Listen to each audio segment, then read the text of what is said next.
This video is sponsored by War Thunder. I flew on the V-22 Osprey with the 3rd Marine Aircraft Wing. This is one of the most controversial flying machines in the US military arsenal. To this day, the public understanding of the V-22 continues to be shaped less by its unique capabilities and combat performance and more by viral crash videos and internet memes. With nicknames like the Widowmaker and the Flying Coffin, you might be wondering if I was scared to fly on the Osprey for the first time.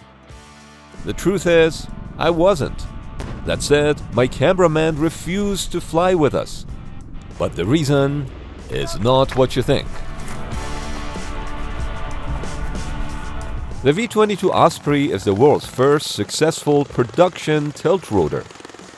Basically, the Osprey can take off and land vertically like a helicopter, eliminating the need for a runway. But once airborne, it can tilt those rotor blades forward, giving it the speed, range, and altitude of a fixed-wing aircraft. The result is a platform capable of executing missions that are simply impossible with any other flying machine. This unique concept was born out of an accident. And no, it wasn't a threesome between 2 helicopters and a dirty KC-130.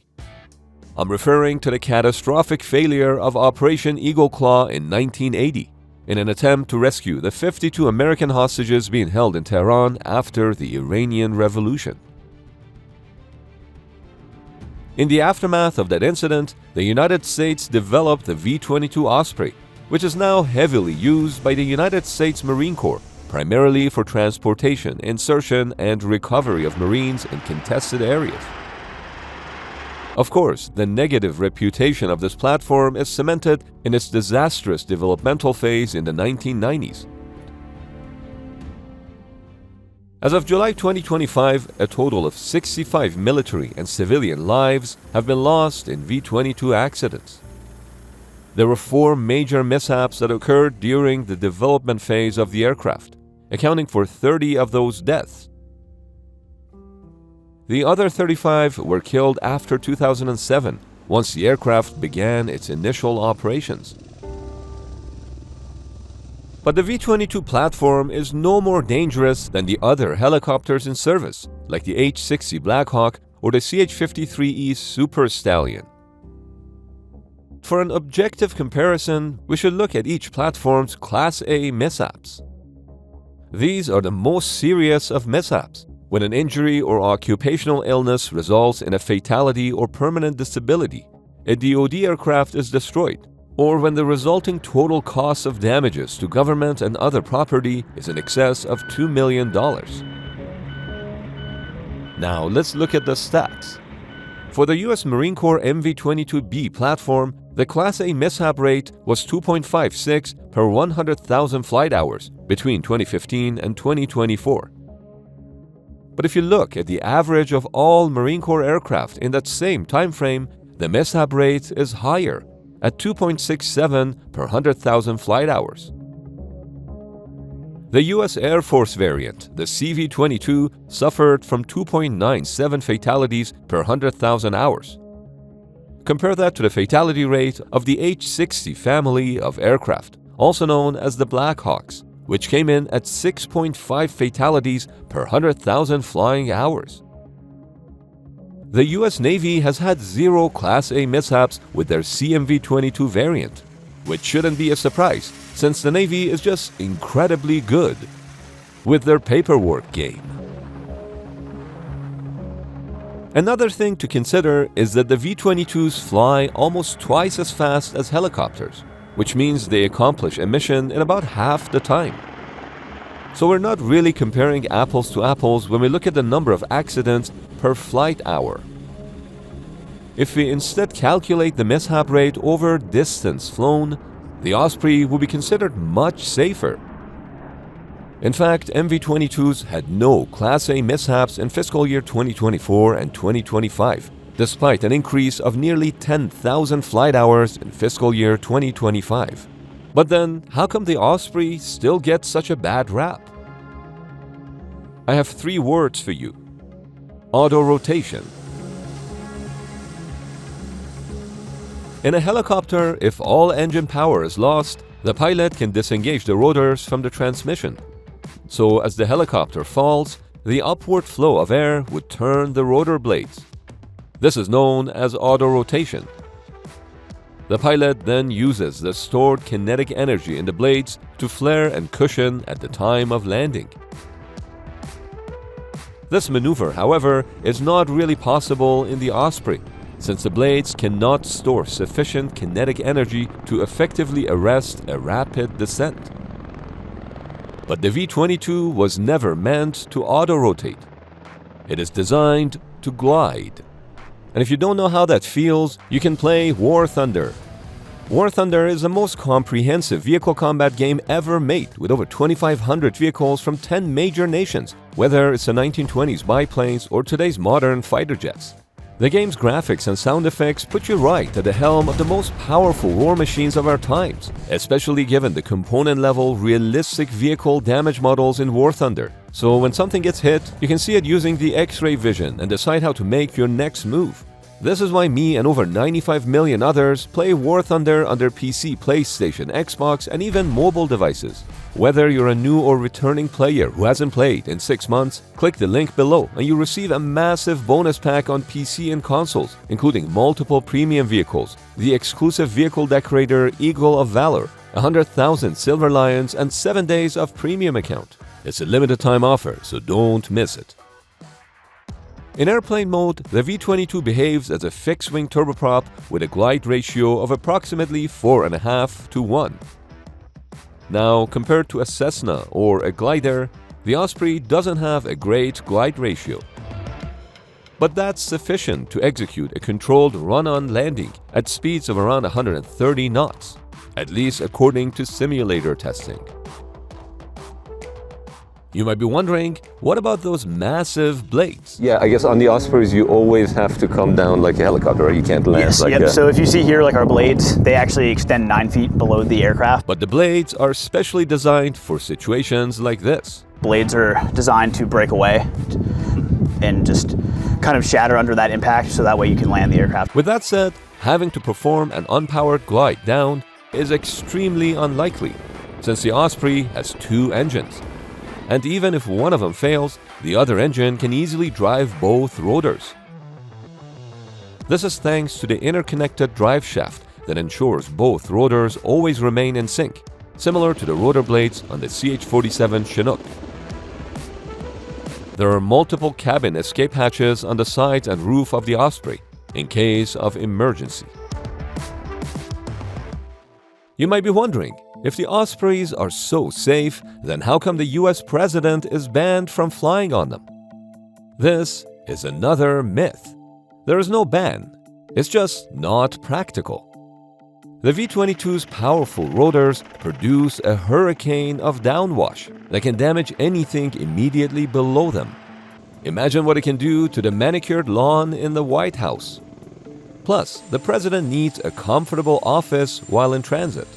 The V-22 is loud and vibrates a lot, so compared to the other helicopters in Marine Squadron 1, the Osprey provides a less suitable environment for executive work. But it is good enough to fly the vice president and the rest of the circus. Go figure. The Osprey's rotor blades are absolutely massive. There are LED lights on the top and bottom of the blades to give the crew better situational awareness when it gets dark. But they're also equipped with infrared lights, which cannot be seen with the naked eye, but are visible to personnel wearing night vision goggles. This way, Ospreys can fly in formation without giving away their location. But since the V-22 often operates from amphibious warfare ships, where space is a premium, it has the automatic blade fold wing stow feature, which is as close as it gets to a real-life transformer.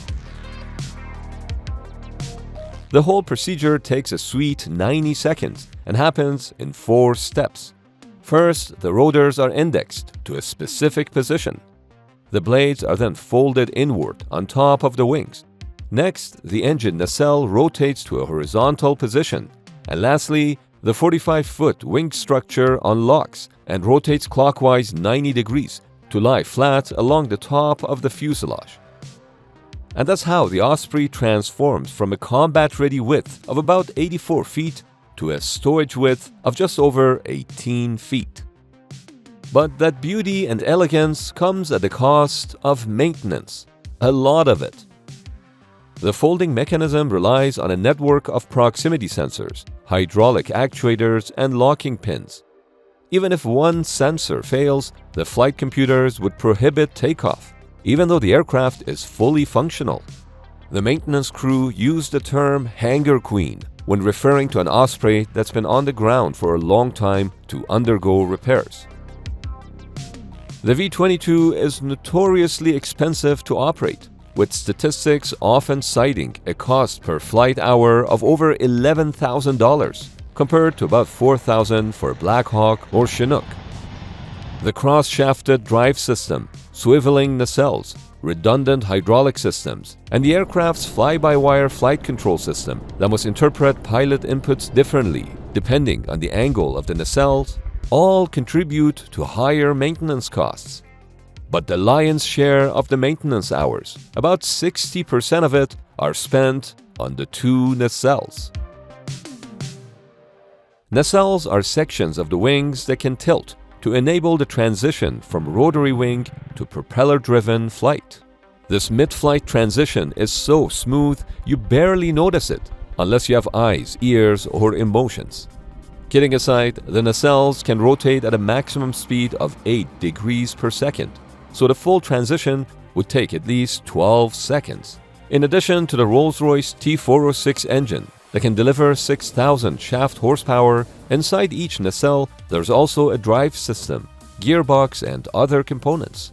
Some of the mishaps in 2022 and 2023 were caused by the gearbox. With all these complexities, it makes you wonder, what can the Osprey do to justify all this? The V-22 Osprey trades in cost and complexity in return for twice the speed and up to 5 times more range than the helicopters it replaced. That's without aerial refueling, which the Osprey is capable of, thanks to the retractable probe that extends out whenever the aircraft is excited to receive fuel. The long combat range of the V-22 Osprey fundamentally alters the logistics of war and medical evacuation because of the golden hour. The golden hour is the critical 60-minute window following a traumatic injury, when prompt medical treatment significantly increases the chances of survival. The Osprey can cruise at 262 knots with a maximum speed of 275 knots at sea level and 305 knots at 15,000 feet. That's almost double the top speed of the CH-46E. And it can be very handy, like in 2009 when an MV-22B flew 147 miles in just 37 minutes, taken off from the flight deck of USS Bataan to deliver a patient in critical condition to a hospital in Jordan. The patient would not have survived without the speed of the Osprey. Speed aside, the additional range also provides crucial benefits. Marine expeditionary units can now launch assaults from ships stationed over 100 miles offshore, putting Marines on the ground while keeping the naval fleet outside the range of shore-based anti-ship missiles. This is enabled entirely by the Osprey's range and cannot be replaced by any other assets in the US inventory. In fact, the Osprey met or exceeded all of its operational goals, with the exception of external lift, which was 200 pounds shy of the 10,000-pound requirement. In the Osprey, the fuel is stored in the wings, as well as inside the sponsons. This gives the Osprey about 3 hours of flight time. The black valves under the wings are used for venting the fuel pressure during altitude change. The white ones are used for fuel sampling. But sometimes aircraft have to perform emergency landings while having too much fuel on board.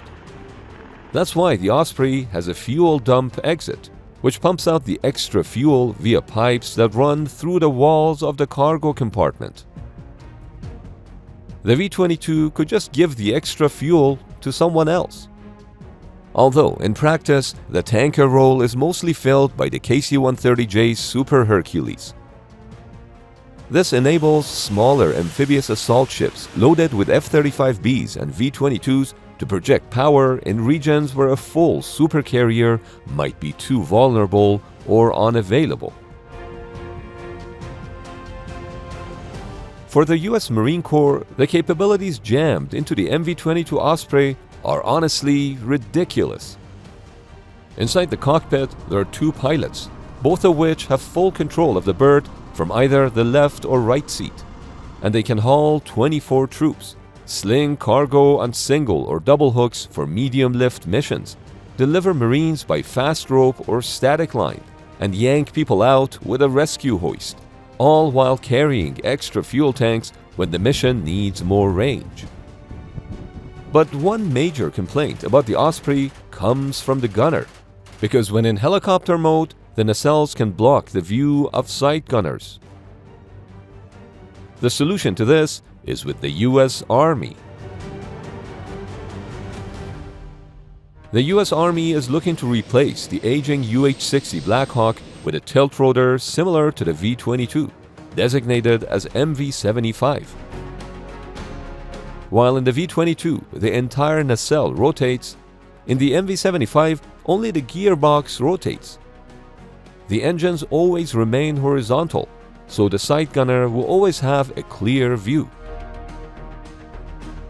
In the meantime, the Osprey can be equipped with ramp-mounted and belly-mounted weapon systems, some of which are defensive and provide the crew with notifications of missiles, radars, and laser signals that could pose a threat to the aircraft. During this visit, my experience was not limited to flying on the Osprey with the Marines. The fun part started after we landed. I didn't have a rifle, but I did have something that could shoot, a 360 camera on a stick. So I really did my best to fit in. After all, I was part of the largest military air show in the United States, held annually at Miramar, California. With tens of thousands of people watching the show, no wonder my cameraman refused to fly on the Osprey, so that I could have all the embarrassment to myself. Play War Thunder for free on PC consoles and mobile. New and returning players on PC and console that haven't played in 6 months will also receive a massive bonus pack including multiple premium vehicles. It's a limited time offer, so click the links now.